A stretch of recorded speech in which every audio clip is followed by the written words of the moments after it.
세상에 떠도는 기묘한 괴담들. 첫 번째 이야기. 나는 유흥업소에서 일을 했었다. 내가 20살 때의 이야기이다.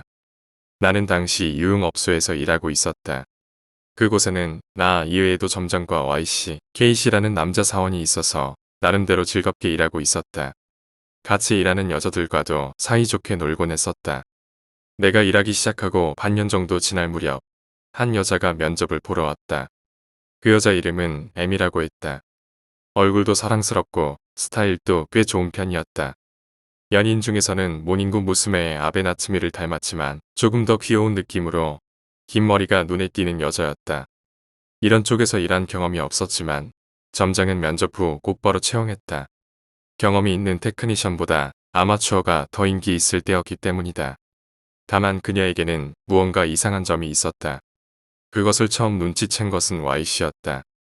인기척이 느껴지지 않는다는 것이었다.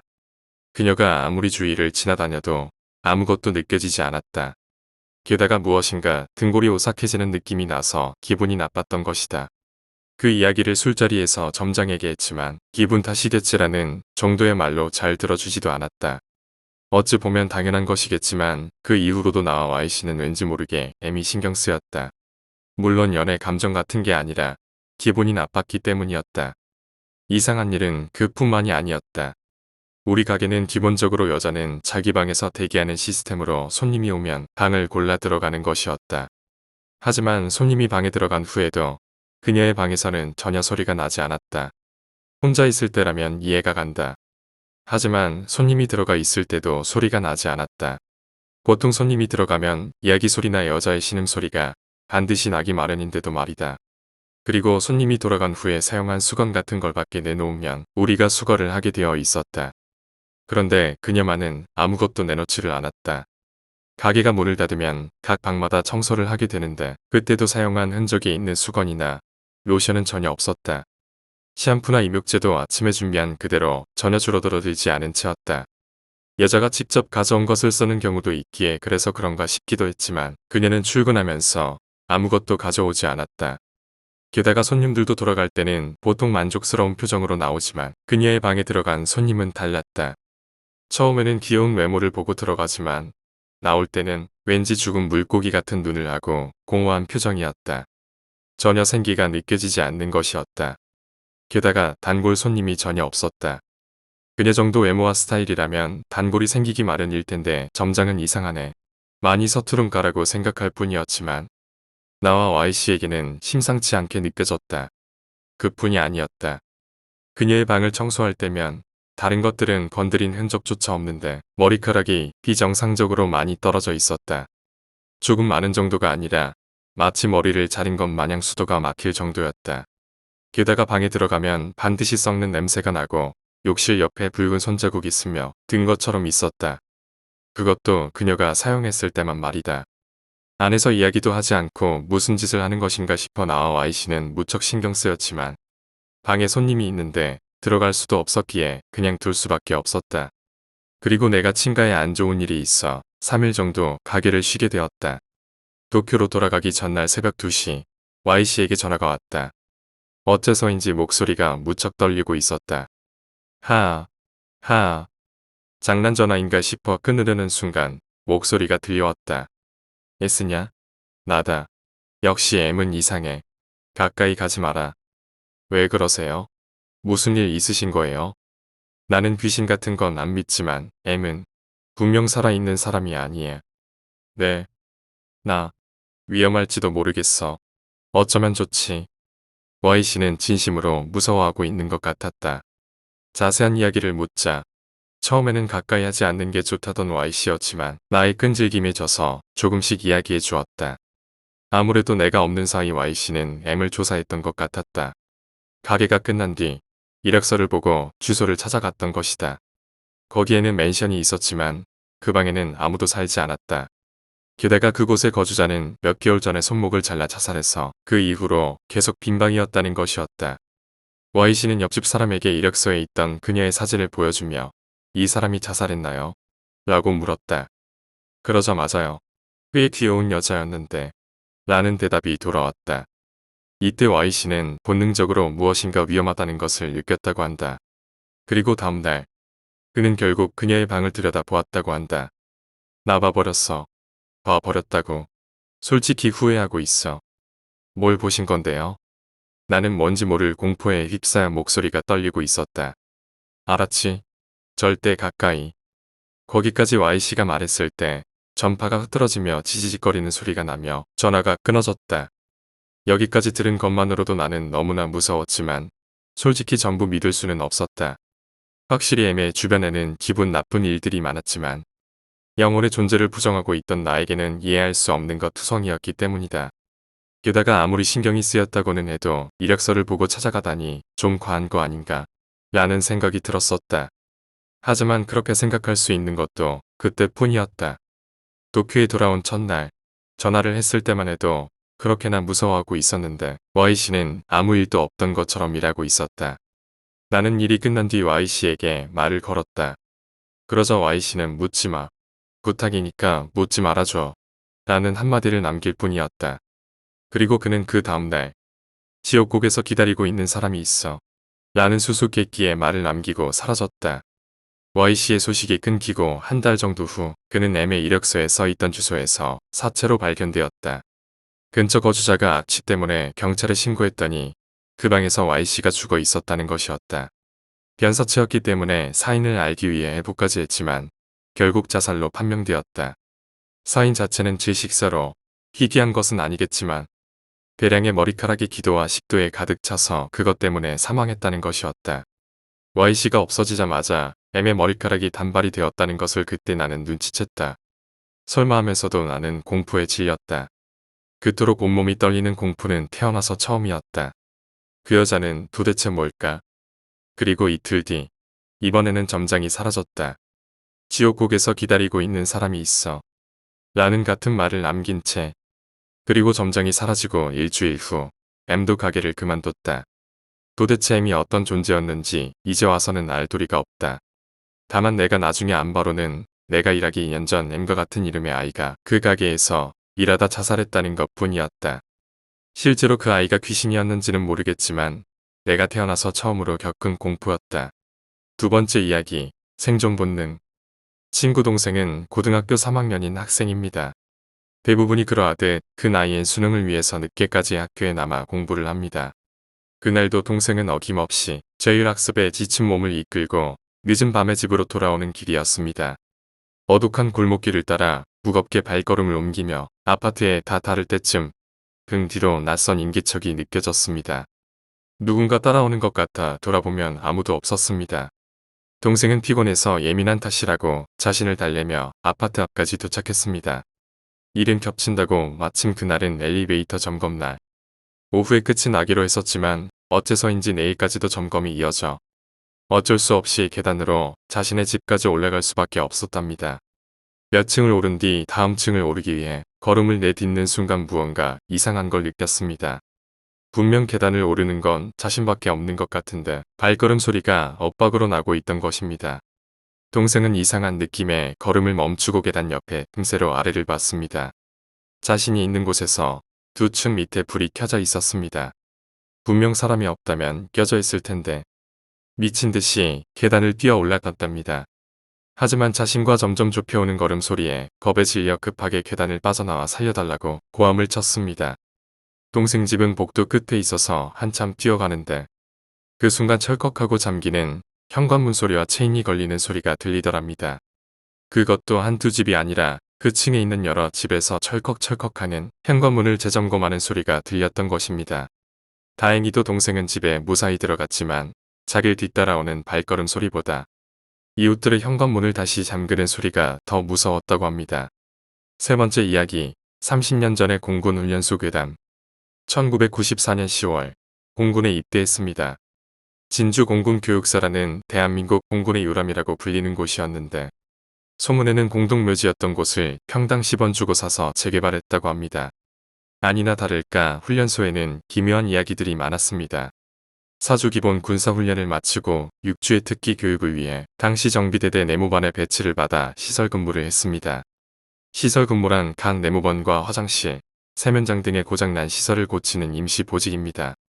이런 보직을 열심히 하면 나중에 자대 배치받을 때 좋은 평가를 받기 때문에 열심히 일했습니다. 내무반 건물은 3층으로 되어 있었는데 1층에는 하사관 후보생들, 2, 3층에는 병과 특기들이 사용했는데 이상하게도 2층 화장실 겸 세면장은 자물쇠가 채워져 있었고 접근을 금지했었습니다. 시설 근무는 각 층의 고장난 곳을 체크하고 보고한 뒤 수리하는 게 일이었는데 2층 화장실만은 늘 예외 대상이었습니다. 실장님께 2층 화장실에 대해 물었는데 수도가 고장나서 물이 안 나온다는 단순한 이유였습니다. 그래서 응가를 하면 물도 안 내려가고 뭐 그런 이유였습니다. 그러나 다른 소문이 있었습니다.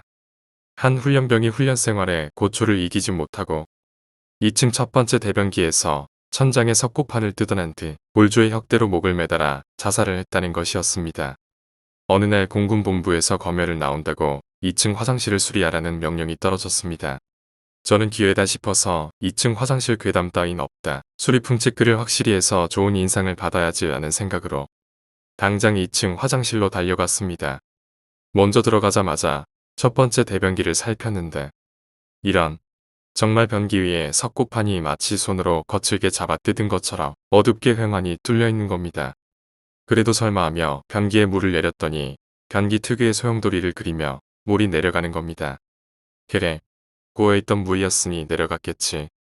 저는 당장 세면대로 달려가 수도꼭지를 열었습니다. 순간 숨이 턱 막혔습니다. 수도꼭지에서는 시뻘건 핏물 같은 녹물이 곽곽곽 쏟아지는 것이었습니다. 이런 젠장 하고 식은땀을 흘리며 서 있다가 문득 이상한 생각에 첫 번째 변기를 고개를 돌려 쳐다보았는데 뜯어진 천장 석고판 구멍에서 담배 연기 같은 희뿌연 안개가 쏟아져 내리기 시작하는 것이었습니다. 전 수도꼭지 잠글 새도 없이 전속력으로 화장실을 빠져나왔습니다. 계속 화장실에 있었다면 무슨 일이 일어났을지 모르지만 겁에 질려 결국 저는 2층 화장실 수리를 포기하고 말았습니다. 그 후 수리에 대한 변명을 하기 위해 화장실 이야기를 듣고 다녔는데 점호 이후에 화장실에 가면 갑자기 안개가 끼면서 첫 번째 대변기 문이 열리면서 목을 맨 훈련병이 보인다는 겁니다. 변명 같지만 시설 근무로 기대만큼 좋은 평가를 받지 못했어도 그때 화장실에서 바로 나오길 잘했던 것 같습니다. 네 번째 이야기, 터가 중요하다. 괴담 중에는 우리 학교 혹은 병원이 원래 공동묘지였다는 이야기가 종종 있습니다.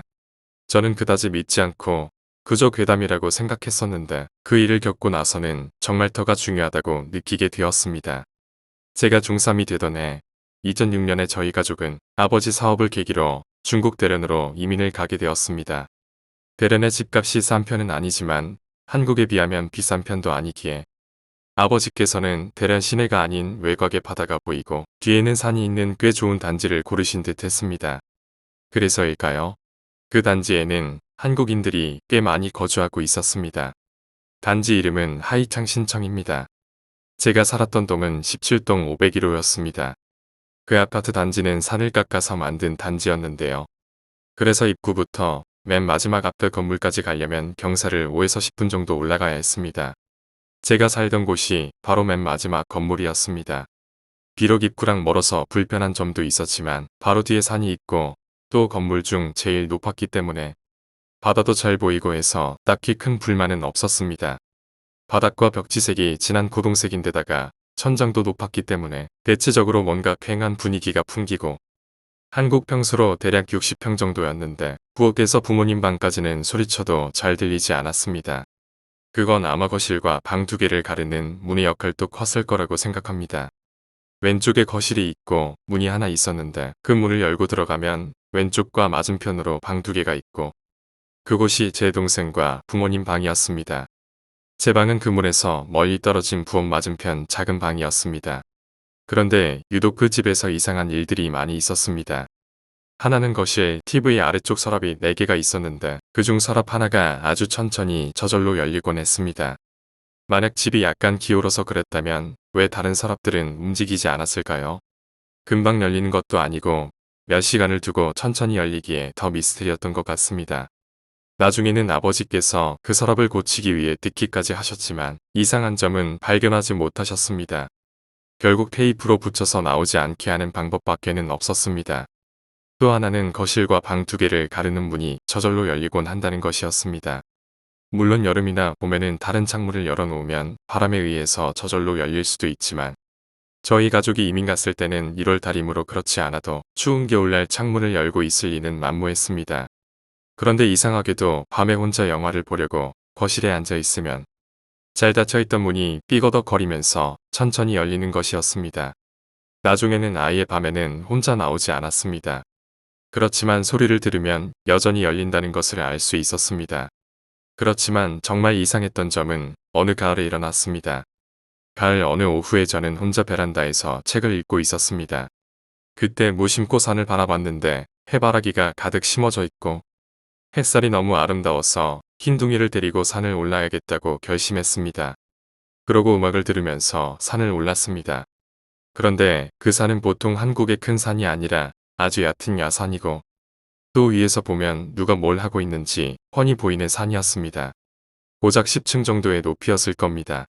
그렇게 오후 5시가 되기 전에 산을 올라간 저는 따뜻한 햇살과 시원한 바람에 취해서 정신없이 올라가 정상에 올랐습니다. 그런데 신기한 게 그 정상에서 1시간가량을 정신없이 뛰놀았다는 겁니다. 지금 생각해보면 정확히 그 1시간가량이 잘 기억이 나지 않습니다. 마치 빨리 감기로 건너뛴 것 같이 모호한 느낌입니다. 그러다 갑작스럽게 왼쪽 뺨에서 오른쪽으로 싸늘한 바람이 싹 스치고 가는 순간 무심코 바라본 오른쪽에는 무덤들이 질비했습니다. 제가 서 있는 곳과는 다르게 컴컴한 오른쪽 동산에는 왜 여태까지 발견하지 못했나 싶을 정도로 온갖 무덤들과 알록달록한 천들이 휘날리고 있었습니다. 퍼뜩 정신이 돌아와서 제 발밑을 바라보니 제가 무덤을 밟고 올라서 있더군요. 순간 정말 발끝에서부터 머리끝까지 소름이 쫙 끼치고 지나갔습니다. 당시를 회상하는 지금도 아직 소름이 끼치네요. 어쨌든 그때 제가 데리고 간 강아지도 마치 뭔가에 취한 듯해 보였는데 제가 흰둥아 집에 가자 하는 순간 정말 주인도 버리고 정신없이 뛰어내려가더군요. 그런데 옛날에 어른들이 말하시길 산에서는 해가 빨리 진다고 하시잖아요. 저는 그 말이 뭔지 몰랐는데 정상에서 내려와 발밑을 디디는 순간 나무 때문인지 너무너무 컴컴했습니다. 아마 그때가 가을이고 하니까 해가 빨라져서 더 그런 걸 수도 있네요. 아픔 보일 정도였지만 너무 무서운 나머지 흰둥아 강이지 이름을 애타게 불렀지만 이놈이 꼬리를 말고 냅다 도망치더라고요. 지금도 잊을 수 없는 게 막 뛰어내려오다가 꼭 누가 따라오는 것 같아서 무심코 뒤를 돌아봤는데 정말 나무들 사이에 빨간 천 노란 천들이 바람에 휘날리는 모습이 마치 여자 머리카락 같아서 아직도 잊을 수가 없습니다. 여차저차해서 산에서 내려온 다음엔 다리가 풀려서 한참 후에서야 겨우 집에 갈 수가 있었습니다. 나중에 경비 아저씨한테 들은 얘기로는 이곳이 원래 대련의 공동묘지였는데 하도 외국인들이 많이 들어오니까 시내에는 땅이 없어서 이곳까지 헐어서 만들었다고 하더군요. 제가 기독교인이라서 그런 거 잘 믿지 않는데 실제로 이 일은 겪은 이후에는 틈만 나면 가위에 눌리고 이상한 소리들을 듣고 그랬습니다. 또 같은 교회에 다니던 집사님은 10층에 사셨는데 집이 너무 음산해서 계약이 다 끝나지도 않았는데 이사 가셨다고 그러시더라고요. 저희 집도 1년만 살고는 바로 다른 곳으로 이사 갔습니다. 정말 집터가 중요하다는 것을 새삼 느꼈습니다. 5번째 이야기, 따라오는 발소리. 제 친구는 2층 집에 삽니다. 친구의 방은 2층에 있는데 2층의 양옆으로 오르내릴 수 있는 계단이 2개 있고 친구의 방에도 마찬가지로 문이 2개 있어 어느 계단으로나 자유자재로 다닐 수 있습니다. 그때 한쪽 문으로 또 하는 노크 소리가 들렸습니다. 친구는 무의식적으로 문을 열어주려고 다가가다가 집에 자신 말고는 아무도 없다는 것을 깨닫고 손을 멈칫했습니다. 심지어 문은 잠기지도 않은 상태였지만 문 밖에 누군가는 계속해서 문을 두드리고 있었습니다. 갑자기 무서워진 친구는 살금살금 다른 쪽 문으로 가서 문을 열고 나갔습니다. 하지만 그 문이 닫히기가 무섭게 또다시 이번에는 자신의 방 안에서 똑똑똑 하고 좀 더 빠른 노크 소리가 들렸습니다. 자기가 방금 나온 방에서 말입니다. 친구는 공포에 질려서 계단을 거의 달리듯 빠르게 내려갔습니다. 그런데 이번에는 그녀의 뒤에서 뛰어서 따라오듯 두두두 하고 빠른 발소리가 났습니다. 거실로 뛰쳐나온 친구는 일단 보이는 대로 미닫이장에 숨었습니다. 미닫이장에 들어가 조용히 웅크린 채로 숨죽이고 있는데 빠르게 그녀를 따라오던 발소리가 바로 그 친구가 숨어있는 미닫이장 앞에서 뚝 멎더랍니다. 친구는 정말로 숨쉬는 소리도 내지 않고 가만히 있었습니다. 그때 쾅 하는 소리와 함께 친구가 있는 쪽의 반대편 문으로 뭔가가 뚫고 들어오더랍니다. 그것은 여자의 시체처럼 하얗고 창백한 손이었는데 기묘하게도 무엇을 쥐려는 듯 힘줄이 서 있었고 그 손이 장 안을 미친 듯이 휘저으며 무언가를 쥐려는 동작을 했습니다. 친구는 소리를 내지 않기 위해 입을 막고 있었는데 그만 히익하고 짧은 소리를 내버리고 말았습니다. 아주 작은 소리였는데도 친구가 그 소리를 내자마자 미친 듯이 삐져어지던 손이 뚝 멎더랍니다. 그러더니 이 손은 다시 스르르 빠져나갔습니다. 그런 다음에 손이 나간 그 구멍으로 쾅 하고 여자의 머리가 들어왔습니다. 친구는 바로 이 순간 잠에서 깨었습니다.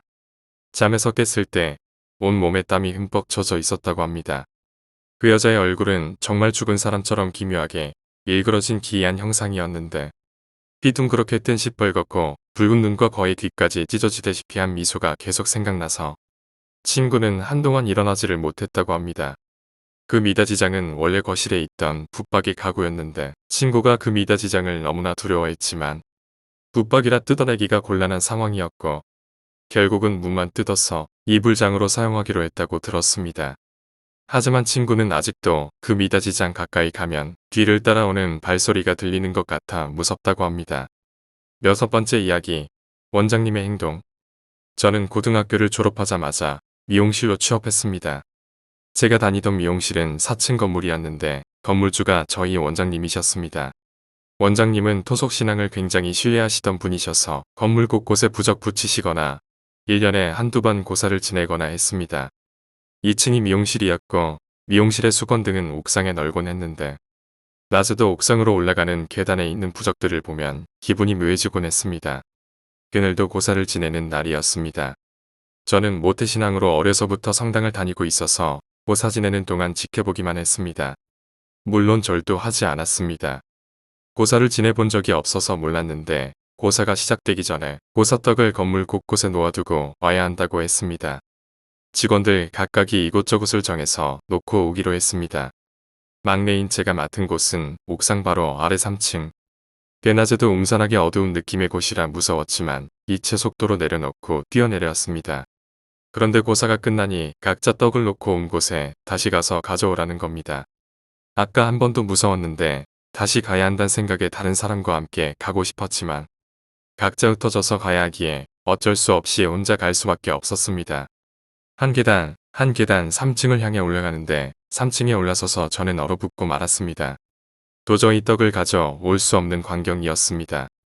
제가 본 광경은 떡 주위에 형체가 분명하진 않지만 우글우글 사람들이 머리를 맞대고 걸신들린 듯이 떡을 먹고 있었습니다. 제가 내려가야 모든 절차가 끝나고 집에 갈 수 있기에 떡을 집으려고 몇 번을 시도해서 빼앗듯 들고 내려왔습니다. 그 건물을 지을 때 지하층까지 파놓은 곳에 술 취해 지나가던 사람이 빠져 죽은 적이 있다고 합니다. 다른 곳에서 들은 이야기지만 미신을 믿고 따르다 보면 그곳엔 오히려 귀신들이 모인다고 합니다. 귀신을 보내고자 하는 원장님의 행동들이 왠지 귀신들을 더 부르는 게 아닐까 생각됩니다. 7번째 이야기, 택배 알바. 제가 아르바이트를 시작하려고 할 때 알바를 많이 해본 친구가 해준 이야기입니다. 택배 알바를 하던 어느 날 집에 찾아가기 전에 수취인들에게 전화를 돌리고 있었는데 생각해보면 유독 한 분이 굉장히 겁먹은 목소리로 전화를 받았대요. 친구는 원래 말투가 무뚝뚝한 데다가 달리 전화할 곳도 많아서 우물쭈물하는 와중에 뚝 자르고 집에 계시냐고 물었대요. 이번에도 상대방은 우물쭈물하며 대답을 회피하다가 기어들어가는 목소리로 집에 있다고 대답했답니다. 끊으려고 하는 한이 이상하게도 상대방이 지금까지와 달리 정확한 목소리로 문 앞에 놓고 가라고 했대요. 그런데 막상 가보니 대학가에 있는 아파트인데다가 마침 등교 시간이었는지 학생들도 많고 통행도 많았대요. 문 앞에 놓고 갔다가 분실되면 독박 쓸 것 같아서 굳이 문을 두드리고 택배 왔다고 하면서 주인을 불렀다고 하네요. 아까 전화통화에서도 집에 있었다고 했고 무슨 자신감인지 이 녀석이 자기 기억력에 자신이 있어서 소신대로 나올 때까지 불렀대요. 결국 집주인인 여자가 나왔는데 문을 조금 열고 문에 반쯤 몸을 기대서 절반 정도는 보이지 않았대요. 꽤 예쁜 편이어서 얼굴에 눈이 갔다고 했어요. 그 여자는 무표정이었는데 눈매가 참 친구에게 아기를 가지고 있는 것처럼 섬뜩하더래요. 박스가 꽤 무겁고 여자가 예쁘니까 괜한 친절로 거실까지는 가져다 주고 싶었지만 워낙 눈빛이 무서워서 현관문 앞에다가 놓고 들어섰대요. 마침 같은 층에 수주인이 3명이나 있어서 다시 다른 집 문을 두드리고 나오길 기다리다가 슬쩍 방금 여자 쪽을 봤는데 박스가 무거우니까 여자가 손에 들고 있던 시카를 박스 위에 놓고 박스를 안으려고 하고 있었대요. 즉, 여자는 현관문에 가려져 있던 왼손으로 시카를 숨기고 택배를 받았던 거죠. 요즘 세상이 삭막한지라 처음엔 그 여자가 자기를 죽이려고 기다리고 있었나 하는 생각에 무서워져서 택배 회사를 그만뒀는데 다시 생각해보면 오히려 그 여자가 더 무서워서 시카를 들고 있었을 수도 있었겠다는 생각이 든다고 했습니다. 어떤 의도로 그 시카를 들고 있었든지 모르겠지만 괜한 호의로 집에 들어가려고 했다면 저는 친구에게 이야기를 들을 수 없었을지도 모르겠네요.